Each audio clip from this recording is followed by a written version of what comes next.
Okay, so from this rather unconventional beginning, I came to live in a studio flat in Elwood. But we couldn't afford to buy a house near to Alan's beloved beach, and by the 1960s was settled out in Box Hill North, a suburb Alan always referred to as the Gulag, with 3 small boys and a dog in a 10-square cream brick veneer house adjacent to a little park with a creek.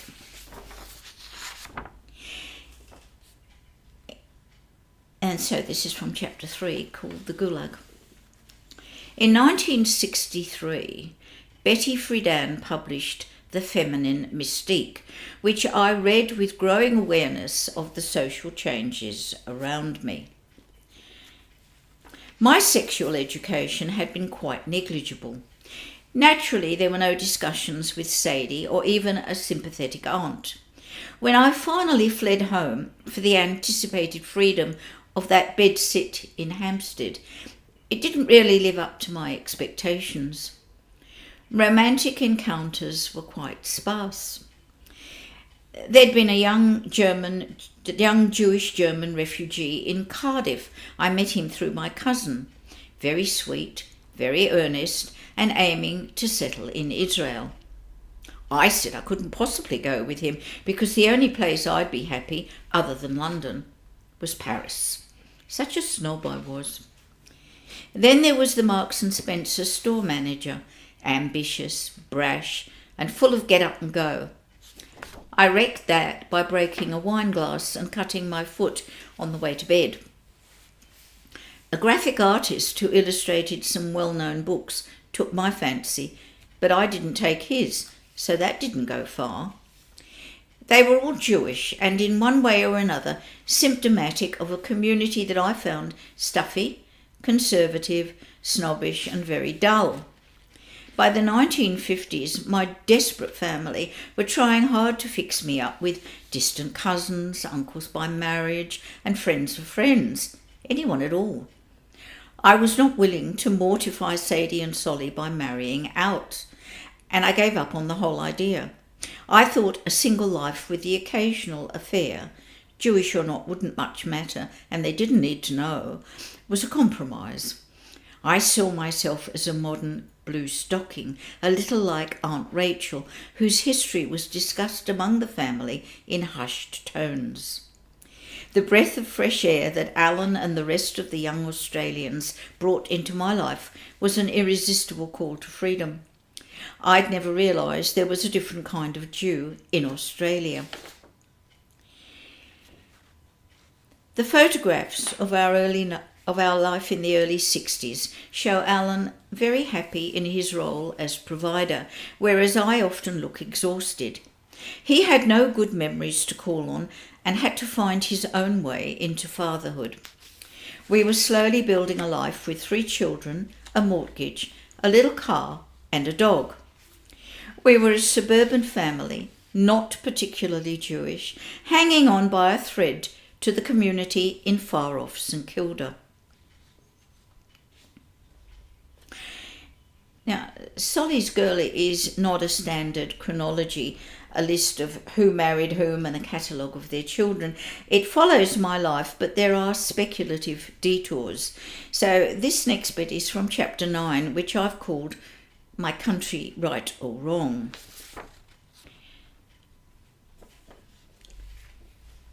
Memory is random, and this memoir is no straightforward chronology. I am prompted into unexpected detours. On television, I watched the river pageant celebrating Queen Elizabeth's Diamond Jubilee. It was cold and wet on the Thames and equally cold and wet in Melbourne. Of course, memories were aroused, allegiances reviewed, ideas about citizenship, patriotism and belonging considered. As I watched the once-in-a-lifetime Jubilee pictures, I was moved by the sight of a rather lonely little figure following the procession through St Paul's Cathedral. Prince Philip was in hospital, so she navigated all those steps without a supportive arm, and my hips hurt in sympathy. As a grandmother, I can empathise with her, but do I feel connected to the royals? Not really, apart from the pageantry that makes for great television. Charles and Camilla or William and Kate hardly register with me, and if we have another referendum on an Australian republic, I would vote in favour. How do I feel about Britain? That's another matter. It would be impossible for someone with my heritage not to feel as deeply attached to the country as my grandparents and parents did. Without the legislation passed by various British governments, I might have died in Eastern Europe. Culturally, it's interesting to examine my relationship to the history, geography, and arts of the land. At one level, I know full well that Sholem Aleichem should mean more to me than Jane Austen. But it isn't entirely so. I reread George Eliot's Middlemarch, and whilst no one in my family actually lived in England in the 1830s, I can relate more easily to Dorothea than to Tevye's daughters in Fiddler on the Roof. And yet, Hoddle, the daughter who goes off with Perchik, the young Marxist, tugs at my heart. This young Jewish woman with ideals and curiosity. Isn't she more important to my background than the heroines of Austen, Eliot, or Dickens? Australian society has changed out of all recognition since the 1950s. Today we are very multicultural. My tiler is of Indian and Portuguese extraction. The refrigeration mechanic is from Malta. My painters are Russian Jews. The greengrocer is Italian and the fishmonger is Greek. And there is also Mabo. Eddie Mabo, a Torres Strait Islander who initiated the legal challenge to the notion that Australia, as terra nullius, a land belonging to no one, might be taken over and owned by white colonists. I receive News for Seniors, a regular journal sent out from the Department of Human Services. The 2012 Senior Australian of the Year was Laurie Bay Mawanga. It's difficult to say. A 95-year-old great-great-grandmother from the Crocodile Islands east of Darwin in the Northern Territory. It's a hell of a long way from the Thames embankment. So, we raised a family, including a foster son. Alan, who was contemptuous of the corporate world, opened a little advertising agency in a studio he built in our back garden. I returned to librarianship and worked in TAFE colleges for almost 20 years. The Whitlam government gave me the opportunity of a free university education, and I graduated at Monash University in English Literature and Classics. By the 1980s, Alan had become a full-time writer, and I had taken over Macquarie Library, the forerunner of the Lamb Jewish Library of Australia. We returned with relief to Elwood in 1986. After 13 years, I was ready to retire. But it didn't happen that way. And so here's an extract from chapter 26, which has the title Kadima, after the great Yiddish library where I was now to work.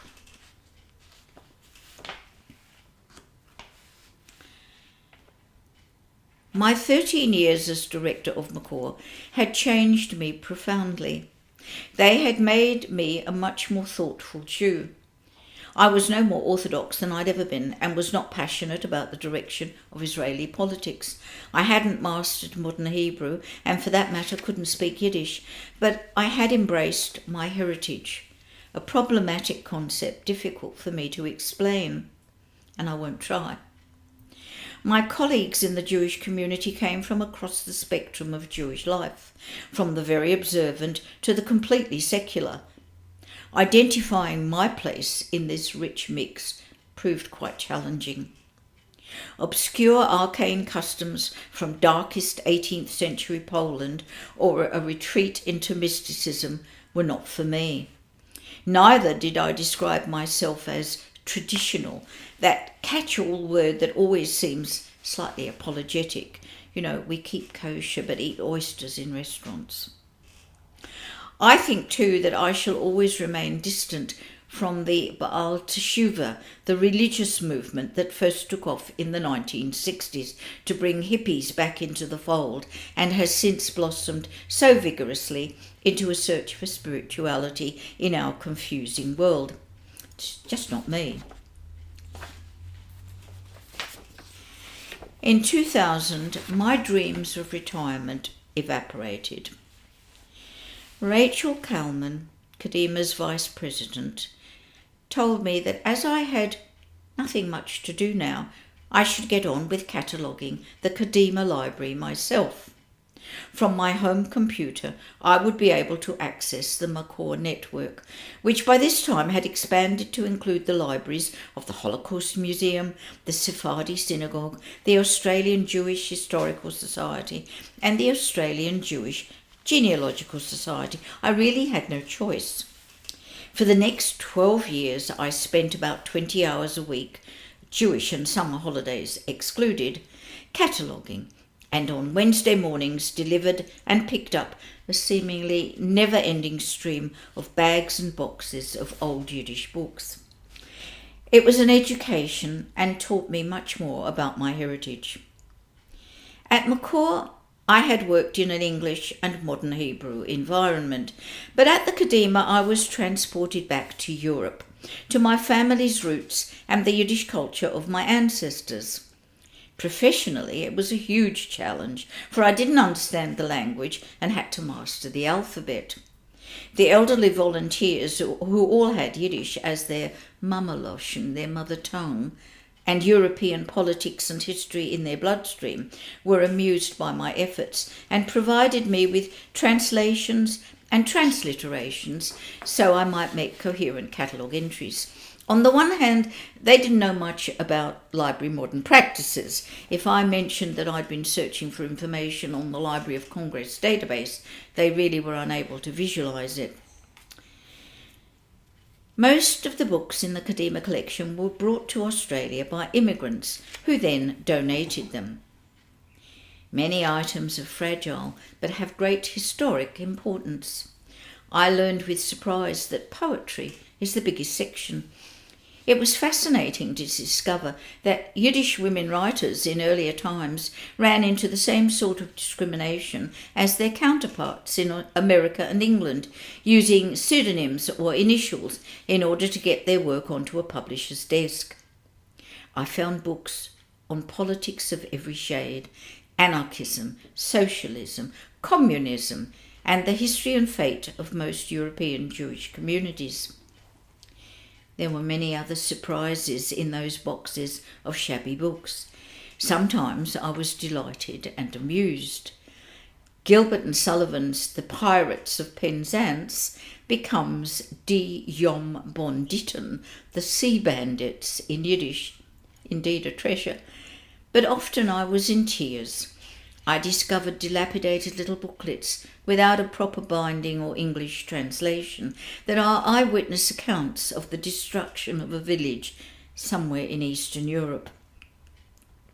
Slim, fragile records on cheap crumbling paper, held together with rusty staples.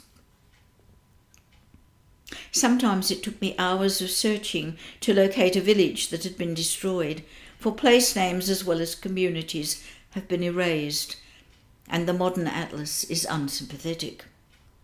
It seemed imperative to get it right, to make a statement, to record the correct name. Sakor, remember. Occasionally there was a grey, grainy photograph of the author into whose eyes I stared, musing about his or her life. There were also books representative of the flowering of Yiddish theatre, so cruelly cut off by the rise of fascism.